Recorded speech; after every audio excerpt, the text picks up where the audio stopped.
Πάμε τώρα να αλλάξουμε τελείως κλίμα. Πάμε να γνωρίσουμε την Κρήτη μέσα από χιλιάδες φωτογραφίες. Ένα ταξίδι στο παρελθόν, αλλά και στο παρόν αυτού του νησιού, που ξεκίνησε από την αγάπη ενός ανθρώπου ως συλλέκτης φωτογραφιών, αλλά και ερασιτέχνης φωτογράφος. Ο κύριος Αντώνης Γιανναράκης. Καλώς ήρθατε. Καλώς σας βρήκα, σας ευχαριστώ πολύ. Εγώ θέλω να πω ότι, κύριε Γιανναράκη, γίνεται η αιτία πάρα πολλές βραδιές, το προηγούμενο μήνα κυρίως, να ξενυχτήσω μέχρι τις 3-4 το πρωί για να βλέπω φωτογραφίες, και για να καταλάβουν οι τηλεθεατές, έχετε από ό,τι κατάλαβα 2 σελίδες και 2 ομάδες στο Facebook με φωτογραφίες. Ο τίτλος της σελίδας είναι Κρήτη, πόλεις και χωριά. Και αυτό που έκανε εντύπωση σε όλους εμάς, κύριε Γιανναράκη, είναι ότι έχετε κατηγοριοποιήσει αυτές τις φωτογραφίες ανανομό, αναπεριοχή, αλλά και αναδραστηριότητα. Παραδείγματος χάρη, έχετε δρόμοι του Ηρακλείου, βουνά της Κρήτης, αυτοκίνητα της Κρήτης, ιστορική αναδρομή για το αεροδρόμιο, ιστορική αναδρομή για το λιμάνι, για χωριά ξεχωριστά. Πόσες φωτογραφίες έχετε ανεβάσει στο Facebook, κύριε Γιανναράκη? Θα πρέπει να είναι, συγγνώμη, υπολογίζω τουλάχιστον 10 με 15.000 φωτογραφίες. 10 με 15.000 λέω, χωρίς να είμαι σίγουρος. Και αυτό το λέω με το σκεπτικό, κρίνοντας ότι το προηγούμενο Σάββατο ανεβάσαμε σε μία βόλτα στη Σιτία 2.200. Από μία βόλτα στη Σιτία ανεβάζατε? Από μία βόλτα μέχρι Ήτανο. Αυτές είναι φωτογραφίες που τις τραβάτε εσείς προσωπικά και οι φίλοι σας? Κάνετε εξορμήσεις, πηγαίνετε σε χωριά, σε διάφορες περιοχές και τραβάτε φωτογραφίες? Και είναι και πιο παλιές φωτογραφίες, θα αρχίσουμε σιγά σιγά να τις βλέπουμε. Το Ηράκλειο και άλλες πόλεις πριν από αρκετές δεκαετίες, έτσι δεν είναι? Σωστά. Τις ψάχνετε και τις βρίσκετε και τις ανεβάζετε. Θα σας απαντήσω. Η πλειοψηφία είναι δικές μου φωτογραφίες. Εμένα και ενός φίλου μου και κουμπάρου μου, στο λεγόμενο tour που λέμε στην Κρήτη, τραβάμε φωτογραφίες, τουλάχιστον για τις καινούργιες. Υπάρχουν περιπτώσεις να μας έχουν δώσει φωτογραφίες φίλοι, να μας έχουν στείλει. Τουλάχιστον όμως για τις παλιές είναι ή αγορασμένες, επίσης από φίλους, ή βρίσκοντάς τις από ένα περιοδικό, σκανάροντάς τις, ζητώντας... Όπως αυτή. Ναι. Η βαρέλα δεν είναι? Είναι η βαρέλα. Επειδή είναι εξαιρετικά δύσκολο μέσα σε 10 λεπτά που θα είναι ο κύριος Γιανναράκης στον αέρα της εκπομπής να δείξουμε όλες τις φωτογραφίες, εγώ επέλεξα έτσι ένα μέρος αυτών. Εμένα με εντυπωσιάζει, ας πούμε, εδώ το παλιό Ηράκλειο. Εδώ, κύριε Γιανναράκη, είναι το λεγόμενο Μεϊντάνι. Είναι ο σταυρός της πόλης. Τότε που δεν υπήρχαν φανάρια, ήταν η βαρέλα, και βεβαίως η βαρέλα που τα τελευταία χρόνια μπαίνει κάθε γιορτινή περίοδο για να μας θυμίζει. Τώρα, εδώ.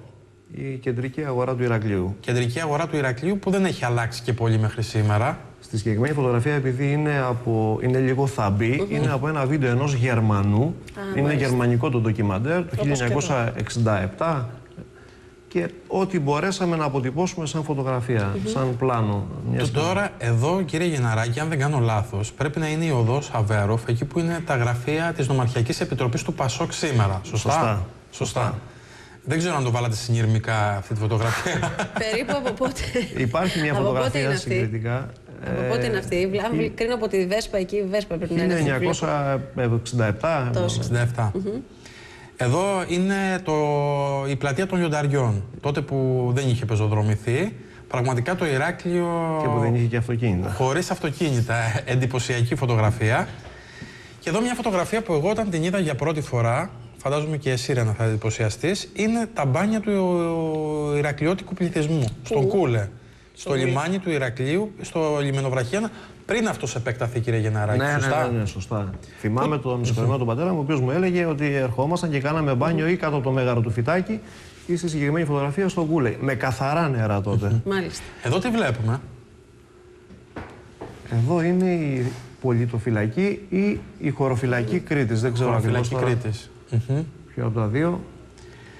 Εδώ. Έχουμε, αν δεν κάνω λάθος, πρέπει να είναι στην πλατεία των Λιονταριών. Πολύ σωστά. Πλατεία Λιονταριών. Αυτή είναι η παλιά πόλη του Ηρακλείου, η λεγόμενη Αγία Τριάδα, αν δεν κάνω λάθος.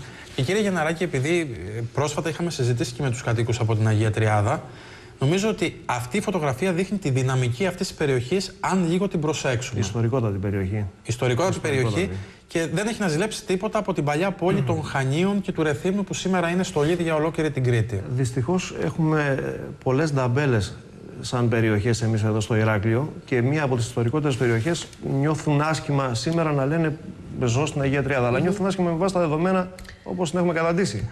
Αυτό είναι μια εξαιρετική φωτογραφία. Αυτό είναι το ζαχαροπλαστείο, μας λέγατε. Το ζαχαροπλαστείο Ρεγκινάκι είναι το παλιό Ακτάρικα, ναι. Μετέπειτα ως Ακτάρικα. Το εσωτερικό του ζαχαροπλαστείου, όπως επίσης δεν ξέρω, φαντάζομαι λίγο πολύ, θα θυμάστε την σκάλα ανεβαίνοντας απάνω. Ναι, νομίζω πριν κλείσει ο χώρος, γιατί τώρα φτιάχνεται η Βικιλέα βιβλιοθήκη, ήταν ένα γνωστό καφέ που είχαν περάσει το μεγαλύτερο μέρος της Ηρακλειώτικης νεολαίας και όχι μόνο. Τώρα εδώ είναι το παλιό λιμάνι του Ηρακλείου, το ενετικό λιμάνι. Όταν το Ηράκλειο ήταν ακόμα χωριό, κύριε Γενναράκη. Αυτή η φωτογραφία πού χρονολογείται, πού τοποθετείται χρονικά? Αν δεν κάνω λάθος, η συγκεκριμένη πρέπει να είναι 1920. 1920. Εδώ έχουμε την... έξω από τα δικαστήρια. Έξω από τα δικαστήρια. Δικαιοσύνης. Τα λιοντάρια. Και στο βάθος φαίνεται το Ακτάρικα όταν ανακατασκευάζεται, δημιουργείται. Εδώ τι βλέπουμε, είναι πάρα πολύ φωτογραφία αυτή, πάρα πολύ παλιά φωτογραφία, κύριε Γενναράκη. Δεν ξεχωρίζω καλά. Πάμε παρακάτω, εδώ βλέπουμε παλιά, έτσι... Είναι η Παναγία των Σταυροφόρων. Σταυροφόρων, η Παναγία των Σταυροφόρων. Τότε τζαμί από ό,τι βλέπουμε εδώ πέρα, βλέπουμε μιναρέ. Πολύ παλιά επίσης φωτογραφία. Και εδώ βλέπουμε χαρακτηριστικές έτσι φιγούρες ανθρώπινες, Ηρακλειωτών και όχι μόνο. Αν δεν κάνω λάθος, εδώ βλέπουμε για ένα ταχυδρόμο, κύριε Γενναράκη. Το ταχυδρομείο της Κρήτης του χθες, ναι. Εδώ τώρα, χωρίς να γνωρίζω, υποθέτω ότι πρέπει να είναι η περιφορά του Αγίου Μινά στο Ηράκλειο. Επειδή υπάρχουν νομίζω 2 ή 3 παρόμοιες φωτογραφίες, η περιφορά του Αγίου Μινά είναι ως Μεγάλη Παρασκευή, Μεγάλο Σάββατο νομίζω, καθώς επίσης υπάρχει μια παρόμοια από την κηδεία του Καζαντζάκη. Κηδεία του Καζαντζάκη. Αυτή είναι μια φωτογραφία την οποία μας την έχει δώσει η Λιάννα η Σταρίδα, η κυρία Σταρίδα, η αρχαιολόγος, που με τη σειρά της δόθηκε από κάποιον αείμνηστο πλέον από την Αμερική. Είναι πολύ καλή φωτογραφία για τον εξής λόγο. Με το που τελειώνει ο Κούλε, δεν έχει δημιουργηθεί ούτε το πρώτο... Ο λιμενοβραχίωνας. Ούτε ο πρώτος. 1902. Και βλέπουμε ότι μέσα στο ενετικό φρούριο υπάρχει ο φάρος. Ναι. Βλέπουμε ότι προεξέχει ο φάρος. Ναι. Τώρα, εδώ είναι τα νεόρια. Πραγματικά εντυπωσιακή φωτογραφία. Αν σκεφτεί κανείς ότι σε αυτό το σημείο σήμερα περνάει η παραλιακή λεωφόρος του Ηρακλείου, ένας πολύ σύγχρονος δρόμος, ενώ τότε η θάλασσα ήταν μία ανάσα από τα σπίτια. Πολύ σωστά. Και φαίνεται και αριστερά το μικρό κούλε, το μικρό σκούλε. Εδώ βλέπουμε επιχρωματισμένη. Πάντως αυτό που μας έχει κάνει εντύπωση, κύριε Γενναράκη, είναι ότι έχετε επεξεργαστεί και τις φωτογραφίες για να είναι η ποιότητα παρακολούθησης από αυτούς που μπαίνουν στις σελίδες σας πολύ καλύτερη από την πραγματικότητα της φωτογραφίας. Τόλμησα σε κάποιες, αν και ίσως δεν ξέρω αν είναι σωστό, αλλά τουλάχιστον για να είναι ευκρινέστατες, κάποιες οι οποίες πραγματικά είχαν πρόβλημα και ήταν πολύ παλιές. Υπάρχουν φωτογραφίες που ήταν σκισμένες. Εδώ είναι και η απάντηση. Τα τελευταία χρόνια ξεκίνησε ο Δήμος μια προσπάθεια για το καρναβάλι. Και εδώ νομίζω η απάντηση έρχεται από μόνη της. Είναι το καστρινό καρναβάλι. Βλέπουμε ότι στο άρμα, κύριε Γενναράκη, γράφει 1952. Σωστά. Άρα είναι μύθος ότι το Ηράκλειο δεν έχει καρναβαλική κουλτούρα. Έχει ένα καρναβάλι και μάλιστα βλέπουμε εδώ στη Χανιόπορτα μια πραγματική λαοθάλασσα. Το καρναβάλι του Ηρακλείου ήταν πολύ πιο δυναμικό και γνωστό από της Πάτρας εκείνα τα χρόνια. Και ήταν πολλοί αυτοί οι οποίοι ερχόταν και κατέβαιναν στο Ηράκλειο για να συμμετάσχουν στο καρναβάλι. Τώρα για ποιους λόγους άρχισε σιγά σιγά να φθήνει, δόξα τω Θεώ, ξαναγεννιέται. Εδώ βλέπουμε μια παραλία. Μισό λεπτό να δω, αν καταφέρουμε να πάμε. Όχι, δεν μπορώ να γυρίσω πίσω προς το παρόν. Εδώ είναι η παραλία του Πόρου. Η παραλία του Πόρου. Είναι ουσιαστικά δηλαδή στο τέλος της παραλιακής, εκεί στο Καρνάγιο. Σωστά. Τότε υπήρχε μια παραλία. Νομίζω ότι οι νεότεροι Ηρακλειώτες θα εντυπωσιαστούν. Συγγνώμη, τα μπάνια των πλουσίων στην ουσία ήταν ο Πόρος, καθώς επίσης και ο Καρτερός, και των λεγόμενων φτωχών της εποχής ήταν να πηγαίνουν στον Κούλε. Που ήταν και πιο κοντά. Εδώ πλατεία Λιονταριών. Και θέλω να σταθούμε λίγο σε αυτήν εδώ τη φωτογραφία. Πλατεία Ελευθερίας. Και πραγματικά είναι πλατεία εδώ η πλατεία Ελευθερίας. Πλατεία Ελευθερίας. με τις γνώριμες καρέκλες. Νομίζω ότι εγώ τις πρόλαβα τις καρέκλες, για να μην τις θυμάμαι τις καρέκλες στο κέντρο του Ηρακλείου. Ένα κέντρο χωρίς αυτοκίνητα. Είναι πολύ σημαντικό αυτό που βλέπουμε.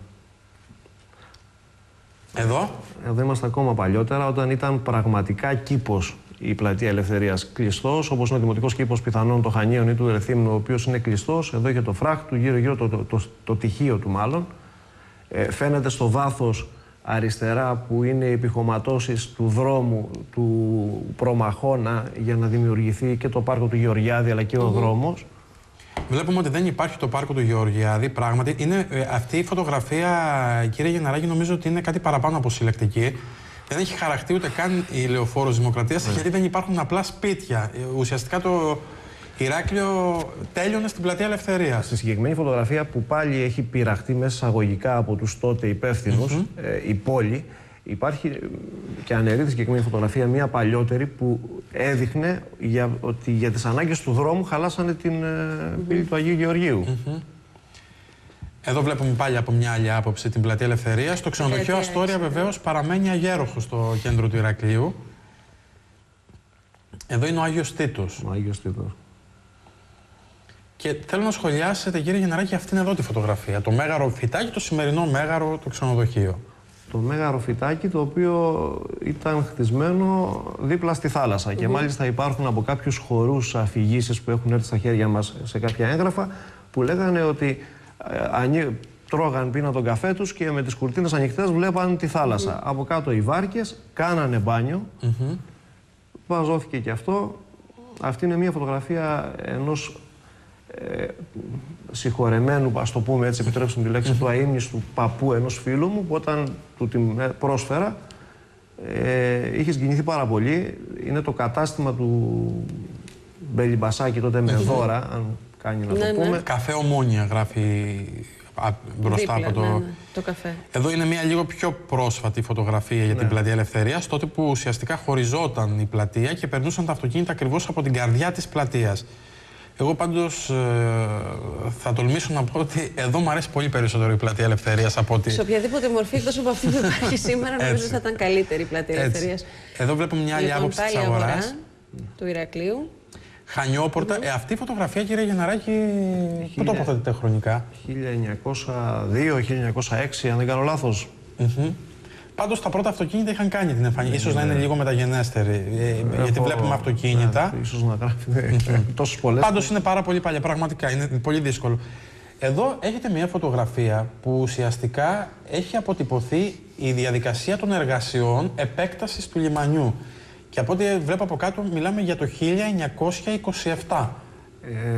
Δημιουργήθηκε, ναι, ο προβλήτας, ο λιμενοβραχίωνος, μάλλον όχι ο προβλήτας, όχι ο λιμενοβραχίωνος, για να χτιστεί το λιμεναρχείο, καθώς επίσης το οποίο ακολούθησε το γκρέμισμα, με αφορμή το γκρέμισμα του Μικρού Κούλε. Εδώ βλέπουμε, είμαστε πλατεία Κορνάρου στο Φαλτέ Τζαμί. Ναι, είναι το γυμνάσιο, η μονή του Σωτήρος, το μετέπειτα γυμνάσιο Θηλαίων, το λεγόμενο Βαλντέ Τζαμί, το οποίο κατεδαφίστηκε κατά την περίοδο της Χούντας για το λόγο ότι έπρεπε να αναπλαθεί η περιοχή για πάρκο. Εδώ, αυτή είναι πολύ παλιά φωτογραφία. Αυτή είναι πολύ παλιά και αυτό είναι επιχρωματισμένη. Με συγχωρείτε, είναι επιχρωματισμένη η συγκεκριμένη φωτογραφία, η οποία έχει σκαναριστεί από ένα ημερολόγιο, το οποίο το βρήκα στα σκουπίδια, στον δρόμο. Είναι απίστευτο πάντως, κύριε Γενναράκη, ότι ό,τι βρείτε το επεξεργάζεστε για να μπορείτε να το διαβάσετε. Εδώ πέρα βλέπουμε τον τουρκικό μιναρέ από τη μία πλευρά και τον αγέροχο Άγιο Μινά τότε στην καρδιά του Ηρακλείου, που και τότε ήταν πολύ άναρχο βεβαίως. Λοιπόν, δεν προλαβαίνουμε να δούμε και σύγχρονες φωτογραφίες. Πρέπει να κλείσουμε. Μείναμε σε εικόνες από το παρελθόν. Αλλά όσοι θα επισκεφτούν τις σελίδες σας... Να σταματήσουμε λίγο σε αυτήν πολύ γρήγορα. Μπάνιο κάτω από το μέγαρο φυτάκι, έτσι. Μπάνιο κάτω από το μέγαρο φυτάκι, πραγματικά. Απίστευτη φωτογραφία. Θάλασσα σε απόσταση αναπνοής. Θα ήθελα να σας πιέσω ένα δευτερόλεπτο λέγοντάς σας ότι οφείλω να ευχαριστήσω όλους όσους μου έχουν δώσει φωτογραφίες. Εγώ απλά στο σήμερα θα πάω να τραβήξω, θα αρκεστώ μπροστά στον υπολογιστή να επεξεργαστώ, αλλά ευχαριστώ όλους όσους μου έχουν δώσει φωτογραφίες και θεωρούν ότι σε αυτή την οικογένεια που λέγεται Κρήτη, πόλης και χωριά, αν λέγεται οικογένεια φωτογραφική, έχουν μέσα κάποιο δικό τους πρόσωπο ή κάποιο τοπίο. Κύριε Γιανναράκη, να σας ευχαριστήσουμε πολύ. πάρα πολύ που βρεθήκατε εδώ. Και εγώ σας ευχαριστώ. Και εμείς θα σας ξαναδεσμεύσουμε τηλεοπτικά σε μια από τις επόμενες εκπομπές να βρούμε και λίγο περισσότερο χρόνο να έρθετε για να μιλήσουμε έτσι για συγκεκριμένες δραστηριότητες όπως έχουν αποτυπωθεί από τον φωτογραφικό φακό παλαιότερο και όπως έχουν επεξεργαστεί από εσάς. Να είστε καλά και βεβαίως να συνεχίσετε να μας ταξιδεύετε μέσω των σελιδών κοινωνικής δικτύωσης, αποδεικνύοντας ότι τελικά το Facebook μπορεί να έχει τα αρνητικά του, έχει όμως και πάρα πολλά θετικά. Να είστε καλά σας. Ευχαριστούμε πάρα πολύ. Εμείς θα πάμε σε διαφημίσεις τώρα, επιστρέφουμε με φορολογικά και όχι μόνο.